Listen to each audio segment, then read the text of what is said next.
On this week's Most Craved, Let's get ready for Halloween. Okay. Bibbs is going to murder us with his cane. I'm going to murder them with my cane.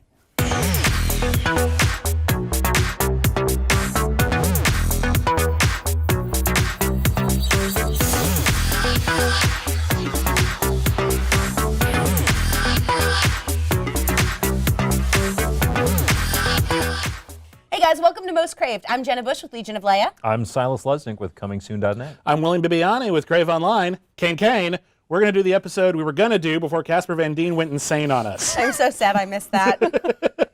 Last week, Casper Van Dien was on the show, and he was a very interesting guest. And we were going to talk about like all the different horror movies that were coming out, and we kind of got sidetracked. That was a strange episode. It was a strange... If you missed that episode, see that episode. Watch what happens. I had the plague, but I enjoyed it, watching it very much. But it's Halloween season, and of course we all love Halloween because we're good people, and we want to talk about some of the horror movies that are coming out and what we like to watch every year for Halloween. Go! Well, there's a couple things coming to theaters. My favorite of which that I've seen is Goosebumps. So cute. Which is really just fun. It's Jumanji with like a little bit of Monster Squad. It was really, really sweet. I mean, there are kids in it, obviously, but they weren't annoying movie kids. They were actually really, really entertaining. It was fun. There is a ventriloquist dummy in there, Slappy, and I have a fear of them, and I had to interview Slappy, and I didn't Was he sleep. kind? He was creepy. Well, yeah. He would do that.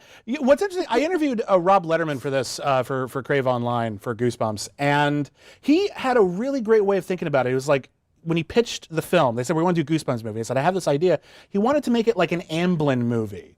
And for those who don't know what that is, that's basically like E.T. and Gremlins and stuff like The Burbs. There were these movies in the 80s that had sort of a genre, supernatural, sci-fi element to them, but beyond that, they were just really good movies with a broad cast of characters, and it got a great sense of a community. And that's what I got out of Goosebumps, honestly. It's really likable characters. They're not like all like mugging or to the camera ad-libbing like crazy, hoping to find a joke somewhere.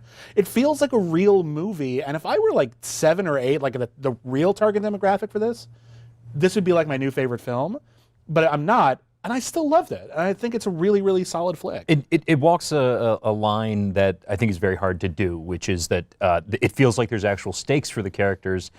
Realistically, they're probably not going to die because it is a kid's movie, and yet it is a little scary. Like the danger feels real, and it feels like they have to succeed. I think about the ending of the first Gremlins, in which, it's like a PG-13 movie, but like there's a gremlin with a chainsaw running after a guy. The gremlin may not succeed because it's not that kind of movie, but the gremlins are trying to kill people. And that's what I got out of Goosebumps. There's a scene with all these little like garden gnomes, and how silly is that? I like the garden gnomes. They're trying to kill everybody. Yeah. Like there's a sense that like the stakes are very, very high, and so it is a little scary without being horrifying.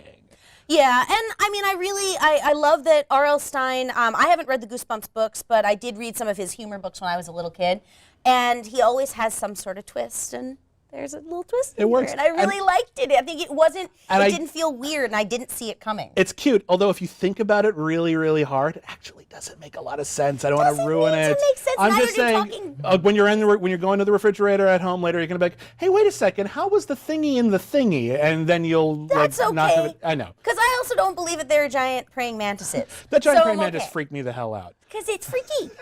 It's freaky. We got more stuff coming out though. Yeah, I'm actually really excited for Crimson Peak. Yes, I'm so mad because of this whole business with my knee and my cane. I haven't been able to see it yet. Yeah, I haven't seen it yet either. However, I've spoken to a bunch of people who have, and everything that they've told me so far, I can tell. I mean, first of all, it's Guillermo del Toro, so I'm going to love it. Guillermo del Toro is one of those directors that everyone likes, but no one goes to see his movies. I go to see his movies. They're just not huge hits. Everyone like respects him. He's got this very dedicated cult following, but everyone seems to discover his films on home video. I also missed when I was out for a wedding. I am really excited for it, partially because ghosts are hard to do. Yeah. Ghosts are, it's sort of like writing Superman. It's like, well, what can't they do? They can do anything. So if they're going to scare people, why are they scaring them as opposed to hurting them? And can they just kill them if they wanted to? That's hard to do in films. And Guillermo del Toro seems like exactly who I want to see tell that story because he knows how to pull that story off. Well, he's done it before. Devil's Backbone Yeah. is a great ghost Yeah. story. What my favorite ghost stories tend to be ones where you're not 100% sure it's a ghost story the whole time. You look at like Robert Wise's The Haunting, which is like the best haunted house movie ever. But yeah, there's just a sense of I want when I go home from a ghost story to just be lying down in the middle of the night and just hear the house settling, but go, and I'm like, and I'm gonna die. Okay, great, awesome. Like that's. So you like that, huh? I do. Well, that's what's scary. I see a lot of people who are big horror movie fans or horror movie snobs even. Not a bad thing, just you have very elevated standards. And they say things like, yeah, horror movies don't really scare me anymore. And I'm like, so you don't like them. You're looking at them. You're not getting involved. I want to, if a horror movie is trying to scare me, I want it to really, really scare me. And I don't see too many of those, but they still come out there. The Babadook scared me last year. There's a movie coming out this year. This one didn't scare me, but it was so much fun.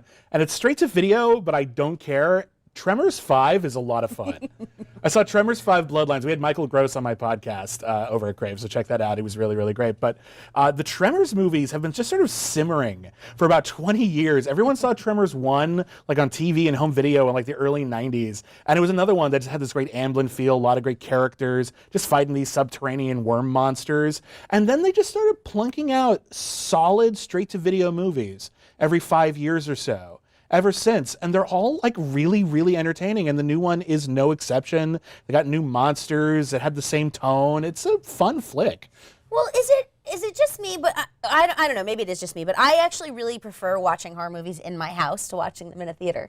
I know people get like the whole everyone's going woo at the same time, but for some reason I really like them at home. And I'll very often I won't see them in the theater, but I will go and watch like 10 of them in one night in my house. Have you guys ever seen a horror movie in which it actually plays better in a theater, not because of the crowd, just because of the cinematography? Oh, I mean, Yeah. some of my favorite horror films to watch at Halloween are sort of the silent classics, and Count of Dr. Caligari being at the top.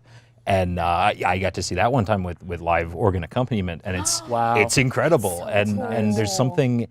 I don't know how much I would say that those films they actually scare me, although there is a level of almost an otherworldly quality just because they're so Yeah. different. They're spooky. But seeing it with an audience and seeing the whole crowd take in these just bizarre images, that is incredible to me. That's true. I have seen Nosferatu with a big group of people. Weirdly, because they do these sort of interludes where they'd stop the film and then they'd have this stage show, which I was part of. I was bitten by a vampire.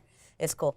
But what do you guys watch every Halloween? Because like for me, I watch Nightmare Before Christmas. Yeah. I also watch it at Christmas because you can't watch it enough. And I generally like to marathon Buffy Halloween episodes and Treehouse of Horror.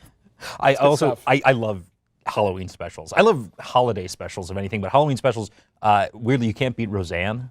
That's so Roseanne crazy. I'm has gonna go some watch of them the now. best Halloween episodes out there. You were just telling us this, and I did not watch enough Roseanne when it was on. I guess I'm going to have to watch it. For me, actually, some of the newer ones are actually, I think, going to end up in my rotation. Like, for a while, I've been watching the Invader Zim Halloween episode.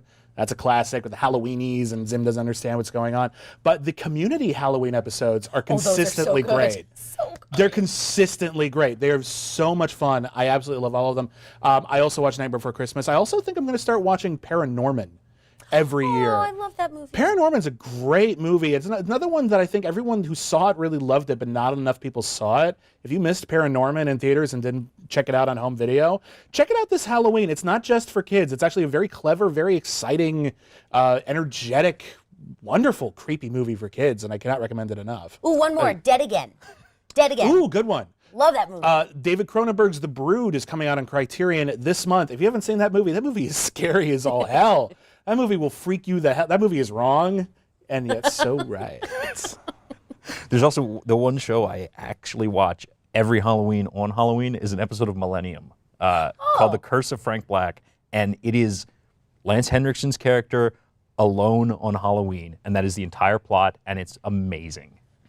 Ooh, okay. I'm totally watching that.